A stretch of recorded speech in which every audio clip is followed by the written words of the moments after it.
দর্শক, ঘন কুয়াশা আচ্ছন্ন দেশের বিভিন্ন এলাকা। উত্তরের জনপদে শীত অনুভূত হচ্ছে খানিকটা বেশি। এ বিষয়ে বিস্তারিত জানাতে লালমনিরহাট থেকে যুক্ত হচ্ছেন সহকর্মী রবিউল হাসান। রবিউল, উত্তরের জনপদে বরাবরই শীতের তীব্রতা একটু বেশি থাকে। লালমনিরহাটে আজকে শীতের তীব্রতা কেমন, আর শৈত্যপ্রবাহের মতো কোনো পরিস্থিতি চোখে পড়ছে কিনা?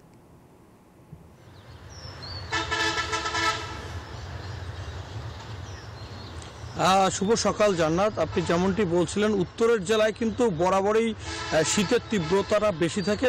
সেই তুলনায় কিন্তু গত 7 দিন ধরে কিন্তু এই ধরনের আবহাওয়া রয়েছে। ঘন কুয়াশায় আচ্ছন্ন রয়েছে গোটা লালমনিরহাট জেলার রাস্তাঘাট এবং পথঘাট। এবং একটু যদি ক্যামেরার চোখে দেখায় যে অত্র এলাকায় কিন্তু আজও কুয়াশা আচ্ছন্ন রয়েছে এবং মহাসড়কগুলোতে কিন্তু হেডলাইট জ্বালিয়ে ধীর গতিতে যানবাহন চলাচল করছে। এবং আজকেই কিন্তু লালমনিরহাট জেলার সর্বনিম্ন তাপমাত্রা রেকর্ড করা হয়েছে 11.2 ডিগ্রি সেলসিয়াস। এবং আগামীতে আরও একটি মৃদু শৈত্যপ্রবাহ বয়ে যেতে পারে বলে আবহাওয়া অফিস আমাদেরকে জানাচ্ছেন। পাশাপাশি আমরা হাসপাতালগুলোতে খোঁজখবর নিয়ে দেখেছি, লালমনিরহাট জেলার 5টি উপজেলার স্বাস্থ্য কমপ্লেক্সগুলোতে কিন্তু এই শীতের তীব্রতা বৃদ্ধির কারণে কিন্তু গত 7 দিন ধরে ইনডোর এবং আউটডোরে বেশিরভাগই শিশু এবং বৃদ্ধরা চিকিৎসা নিয়েছেন এবং নিউমোনিয়া, ডায়রিয়া এবং জ্বরে আক্রান্ত হয়েছেন, তারা কিন্তু চিকিৎসা নিচ্ছেন। এই আমরা চিকিৎসকদের কথা বলছি এবং লালমনিরহাট জেলার